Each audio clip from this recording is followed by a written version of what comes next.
Okay, are we live? Are we live? It looks, oh yeah, hey, good morning, everybody.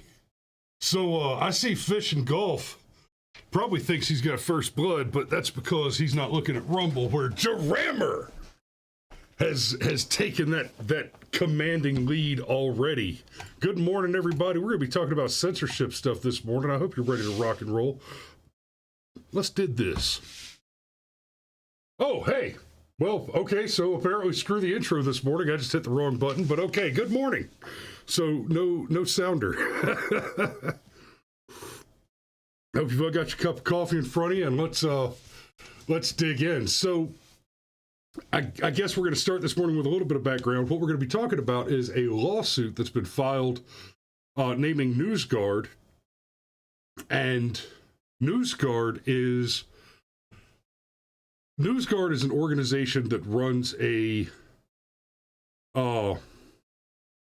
basically a software set. They've got back-end stuff for social media companies and accounts. They've got plugins for your internet browser, and in theory, it's supposed to give you a sort of unbiased accounting of the reliability, credibility, and trustworthiness of news reporting sites. So if you're running the plugin, it'll put up what it calls a nutrition card. It kind of looks like a nutrition card from a food packet or whatever, that says this site is rated 100% trustworthy because they don't report false information. They do a good job of issuing corrections when they make mistakes, and they've got a list of criteria like that define whether or not a site is trustworthy. Now, to no one's surprise, of course, it always turns out that the further left a news outlet leans, generally, the higher their score. Now, in all fairness, some of the more popular, larger news outlets, which are more conservative, of which there are not that many comparatively to the larger ecosystem of news in general, some of the larger outlets are rated in the 80 to 90% reliability range, but you're not getting that 100% unless you're far, far left. Others that are generally reliable, but further right-leaning in their political bias and bent, they tend to be scored in the lowest rates. And there are many outlets that are, just repeatedly publishing not misinformation, not incorrect information, but explicitly publishing false, deliberately misleading, black propaganda type of information. Okay, so for anyone who's new to the channel, so you understand, I have a background in intelligence, analytics, and that kind of work. When I say black propaganda, I'm not referring to a racial component here. I'm not talking about the kind of propaganda that's put out by BLM, although BLM does itself put out black propaganda. Black propaganda is a sort of reverse psychology style of propaganda where, say you've got a conservative group that wants to spread a particular message, and they choose to do it through black propaganda. What that will look like is the propaganda that they publish will be designed to appear as if it were published by the group that it's actually targeting for defamation. So if a conservative group wanted to put out black propaganda, it might look like a particularly graphic and gruesome article that is pro-abortion, right? It might look like, hey, let me tell you why killing babies is the best thing ever, right? And be labeled so that it looks like it came from an organization like Planned Parenthood, right? And the objective there is, the way that black propaganda there works is you kind of tell the truth too hard, right? This is a good example because you got something like Planned Parenthood where, if if I want you to understand how terrible Planned Parenthood is, I might create a piece of black propaganda that looks like it's from Planned Parenthood, and what it is an article extolling the high moral virtues of selling off the internal organs of butchered babies for stem cell research, and even go so far as to include graphic descriptive detail on how the procedures are done. And that can be an especially insidious type of propaganda precisely because precisely because done correctly, the information in the propaganda can be 100% legitimate, true information, but kind of argument ad absurdum, extending the claim to the absurd extent, to the furthest probable extreme, in order to make the point that the information itself should be considered horrifying, offensive, derogatory even. So, what happened here, I've got this article from The Blaze. A lawsuit accuses Newsguard of working with Department of Defense to coerce news organizations. So let me take you back just a couple of days. Day before yesterday, I think it was, I covered some of the news around Marjorie Taylor Greene pushing for the impeachment of Secretary Mayorkas, and like I pointed out then, and that was Tuesday. It was Taco Tuesday because we were talking about immigration stuff. A lot of the criticism of Mayorkas, who is the Secretary of the Department of Homeland Security, revolves around his obviously intentional failures on border security. It's if you don't believe that the hordes of dangerous criminals rushing across the southern border is happening by design, it's because you're not paying attention. Joe Biden specifically demanded it, et cetera, et cetera. But point being, the thing that everybody is kind of got their panties in a twist about around Mayorkas is the border security failure. But let's not forget, he's the Secretary of the Department of Homeland Security. That includes border security, yes, but that also includes cybersecurity, national security generally. And Mayorkas is the secretary that oversaw the original installation and configuration of what we lovingly referred to as the American Ministry of Truth, circa early last year. And as you all remember, that was roundly criticized, and rightly so, as being a generally bad move. Right? It was right up there with the creation of the universe for those fans of the Hitchhiker.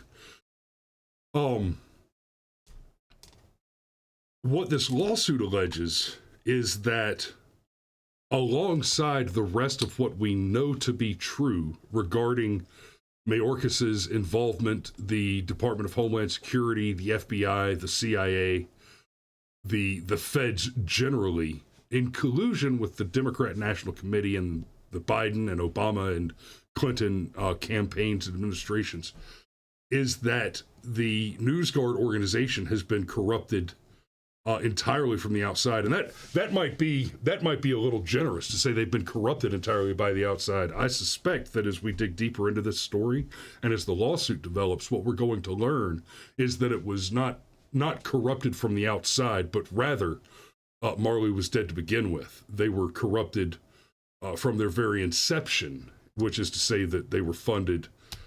I do not know this yet to be the case, but I suspect we will find something in this realm to be the case, that they were originally funded by some sort of government injection of capital. So Newsguard, which provides, and I'm going to throw some scare quotes up here, credibility ratings for news and information websites, has been sued by the Consortium for Independent Journalism for allegedly working with the Pentagon to alter viewpoints of news organizations and reporting media organizations to the government if they challenge U.S. foreign policy. Tim Pool covered this story as well, and he has more direct experience because Newsguard went after the Tim Pool organization when they reported on a Donald Trump rally in 2020. And what they did is they rated the Timcast news organization as untrustworthy after they wrote an article about the Trump rally. Now, the article they wrote, Tim was able to point out and say, no, there's nothing here to criticize. This is pure factual reporting. Because what the reporting was that at the Trump rally, Trump said X. Trump made this claim. Okay, if I write a news article that says, today, Joe Biden, in a press conference in the Rose Garden, made the statement, the sky is in fact orange. That is a statement of fact. That the sky is orange is not a true statement of fact. But that Joe Biden said it in this hypothetical example in the Rose Garden is a true statement of fact. To say that someone made a false claim, right? In this case, I'm not even saying that the claim that Biden made in this example is not true. And that's an important distinction for a case like this. I'm simply reporting that he said it. Now, obviously, he hasn't said the sky is orange. This is a hypothetical. But in the case where Newsguard dinged the Timcast organization over their reporting, Timcast reported that Donald Trump said a thing. And then they dinged him for reporting false information. And I'm not going to go into whether or not what Trump said at the time was false. It's irrelevant. Excuse me. Because the point is that he said it is what is true. But Newsguard, basically, as Tim Pool described it, attempted to extort him by saying, unless you run a fact check on the statement, then you're not reporting credibly or reliably. No, that's insane. That's ridiculous. If you want a fact check, that's not what I do. I report activity. If what I do is report activity, fact check and analysis is a separate thing. That's completely different, right? You know, if a hospital explodes in Gaza and I'm a fact reporter, that's the fact. That's the thing that I report. If a deeper analysis of the situation were to reveal that it was in fact Hamas that blew up the hospital, this is an actual example, by the way. If a hospital blows up in Gaza, it is because Hamas blew it up. Just if you were wondering. But if the deeper fact pattern shows us that Hamas blew up the hospital, that doesn't change the headline, hospital exploded. You see what I'm saying there? So, Newsguard, which provides credibility ratings for news and information websites, has been sued by the Consortium for Independent Journalism. The group that runs Consortium News filed a complaint that alleged Newsguard has been acting jointly or in concert with the United States to coerce news organizations to alter viewpoints as to Ukraine and Russia, imposing a form of censorship and repression of views that differ or dissent from policies of the United States and its allies. The nonprofit accused Newsguard of First Amendment violations and defamation and requested $13 million in damages for said defamation and civil rights violations. As well, the plaintiff asked for a permanent injunction to stop the joint program between Newsguard and the government. So, if it is proved that Newsguard is working in concert with the government, then any activity that it's engaged in where it is censoring the free speech of people, that becomes a serious problem. There's a major distinction here. A private entity is not beholden to the Constitution generally, right? For example, I'm a private entity. I don't receive government money for this show. If I personally have an opinion and I express that opinion, then I'm protected by the First Amendment from government intervention, but only in theory, right? YouTube has thrown us off the platform many times for saying things on this channel that differ from the accepted narrative, right? We've been dinged for having the wrong think more than once. One of my favorites is there was an article about Stacey Abrams. How did it go? How did it go?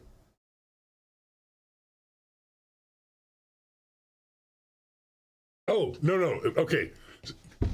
Yes. So I explained black propaganda a minute ago.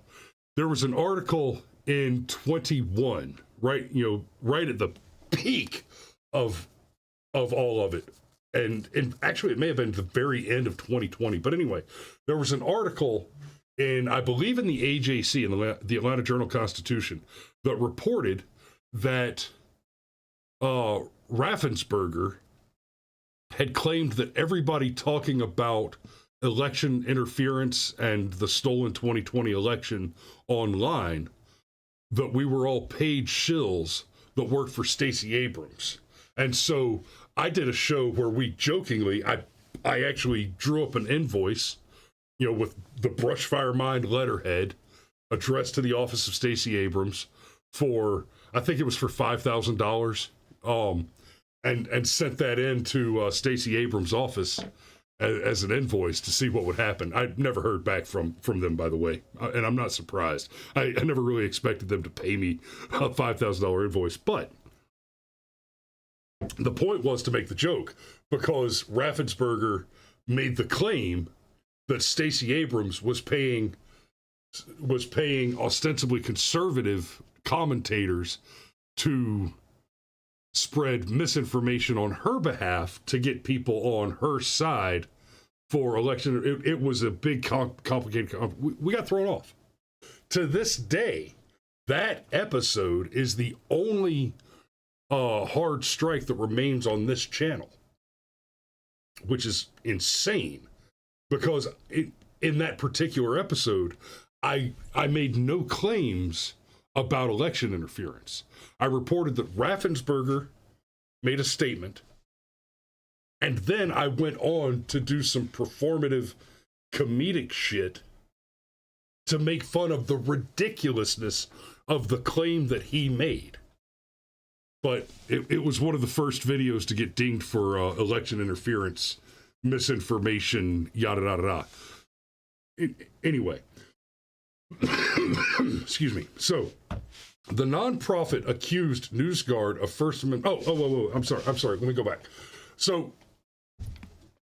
for a private entity, like, I'm not going to invite a pro-abortionist on this show. At least not into my studio and into my home. I might do a man on the street where I talk to one outside, but I'm not going to bring them here. And that's my right. I have the right to determine with whom I spend my time. I have the freedom of association. I don't have to associate with those people. I don't have to bring them into my home and feed them and all that crap. I don't have to do that. Now, YouTube, ostensibly a private entity, they have every right not to air my content if they find it offensive, objectionable, or just because I'm a white guy. The private entity, they can be racist. That's fine. The government, however, cannot.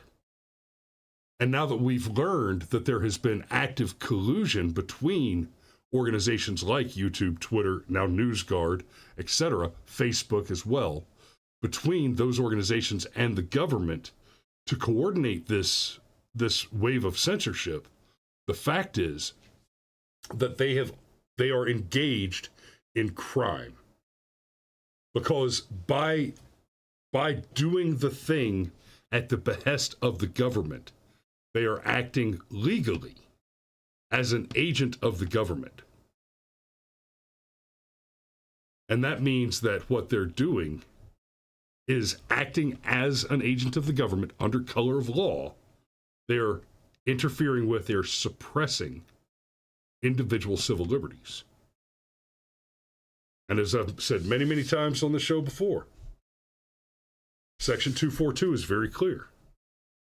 The suppression of civil liberties under color of law by an agent of the United States government is punishable with fines, prison, and up to including death, depending on the severity of the crime. And let's not forget, many of those organizations pushed the vaccine at the behest of the government and suppressed dissenting opinions. The law is pretty clear on this. There are people who work in the media industry who, according to the law, should be tried and then, if found guilty under 242, eligible for the death penalty. This is not my opinion. This is the law. Black and white, not complicated. So, the nonprofit accused Newsguard of First Amendment violation, defamation, requests $13 million in damages for said defamation and civil rights violations. As well, the plaintiff asked for a permanent injunction to stop the joint program between Newsguard and the government. As reported by Timcast, the complaint alleged that in direct violation of the First Amendment, Newsguard has engaged in the practice of labeling, stigmatizing, and defaming American media organizations that oppose or dissent from American foreign and defense policy, particularly as it relates to Russia and Ukraine. I gotta ask, guys, I'm not seeing a whole lot of comments this morning. Looks like the usual number of viewers, but the thread just isn't popping off like it usually does. So I'll continue. This is accomplished by a contract between Newsguard's Misinformation Fingerprints program and the Department of Defense Cyber Command, an element of the intelligence community, the lawsuit stated. Under this agreement, media organizations that challenge or dispute U.S. foreign and defense policy as to Russia and Ukraine are reported to the government by Newsguard and labeled as anti-U.S., purveyors of Russian misinformation and propaganda, publishing false content, and failing to meet journalistic standards. And just a little reminder there, that keyword, that Russian misinformation, I want y'all to remember when the Hunter Biden laptop story, which absolutely had an effect on the outcome of the 2020 election, the censorship of the Hunter Biden laptop story. What we were told then was that story was itself Russian disinformation.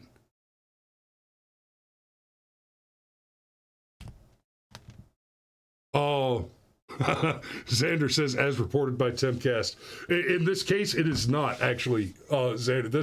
This story, this article is from The Blaze. So Andrew Chapados, in this case, is citing Tim Pool. You're not wrong. He does do that. And it is somewhat amusing. Okay. So Newsguard General Manager Matt Skibinski told Timcast that Newsguard has never worked with any government to suppress, censor, or block any content of any kind. It sure is sounding like that is not the truth. Newsguard's limited work with government agencies has been centered on helping to identify and track false narratives. That's interesting right there. Emanating from state-sponsored media sources such as Iran, China, and Russia. Okay, we've talked about this on the show before too. Canada. The way that hate speech laws, right, and this hate speech in particular, this is not so much disinformation, but it's the same kind of problem. The way that hate speech laws work in Canada, they are uncomfortably vague. In the U.S., under U.S. law, if you were to challenge any law any of the hate speech laws in Canada, most of the hate speech laws in Canada, in court under U.S. law, they would be stricken for vagueness, right? If the law is uninterpretably vague, then the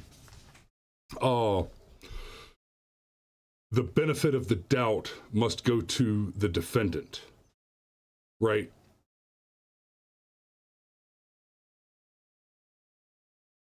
So but in Canada, they're so vague, in fact, that let me see if I can. Okay, if the U.S. had hate speech laws like the ones in Canada, we could go into this next election with Joe Biden as the incumbent and Donald Trump as the opponent, and anything that Donald Trump says, essentially, anything that Donald Trump says, could and would be labeled as hate speech, not only subjecting you as the speaker to censorship, but actually to criminal fines, and even up to and including confinement, being arrested and incarcerated. But because of the vague definitions in the law, let's say that all that happened and Donald Trump wins anyway. The day he takes office, without the law changing, the government's interpretation of what is hate speech literally becomes the opposite. So if you're pro-choice, if you are a baby-cutting pro-abortionist, then you can talk about cutting babies and aborting them all you want while Joe Biden's in office. And suggesting that we should let the babies live is hate speech. But as soon as we get a pro-life president like Donald Trump in office, all of a sudden, baby cutting talk is hate speech. And to suggest other than pro-life also is, basically all you're allowed to say is that pro-life is the right way. Right? So that's I'm dumbing that down, and I'm way oversimplifying that for the purposes of the example. But that's how it works in Canada. And to a lesser extent, that's how it works in the UK. And we've seen, even here in the US, we have in fact seen, y'all remember the story of Douglas Mackey. Douglas Mackey basically put a meme on Twitter that said that Democrats vote one day early. Oh, no. It was text your vote. He put a meme up that said you could text your vote to, and there was a fake phone number and everything. And they alleged that like 5,000 people tried to vote for Biden by text. Funny story, there was a black Democrat female that did the same thing, and she didn't get arrested and spend 7 months in prison, but what do I know? So that absolutely is happening. So to go back to this, Skibinski said the Newsguard does not lower credibility scores if a website disagrees with U.S. government policy. That's just a false statement. That's demonstrably false. We rate publishers using publicly disclosed apolitical journalistic criteria, and we publish the evidence and rationale behind our assessment of each publisher we rate, along with any comments from the publisher, so that each reader can see and decide for themselves. That is false.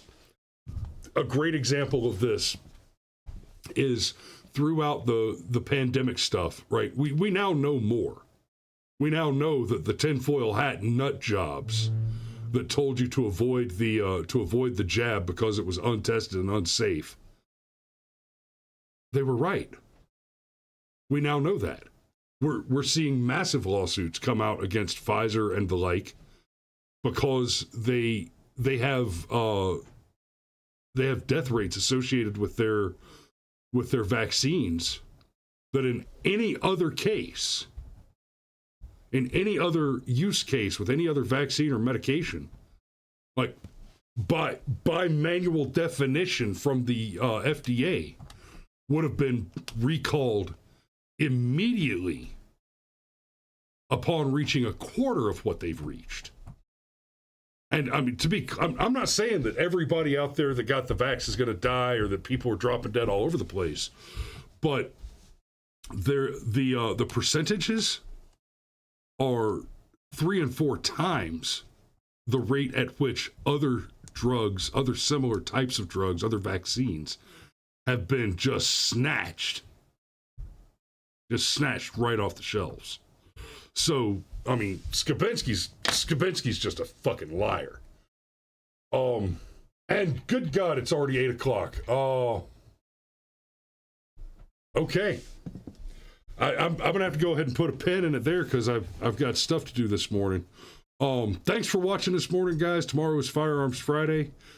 We love you, and we will see you tomorrow.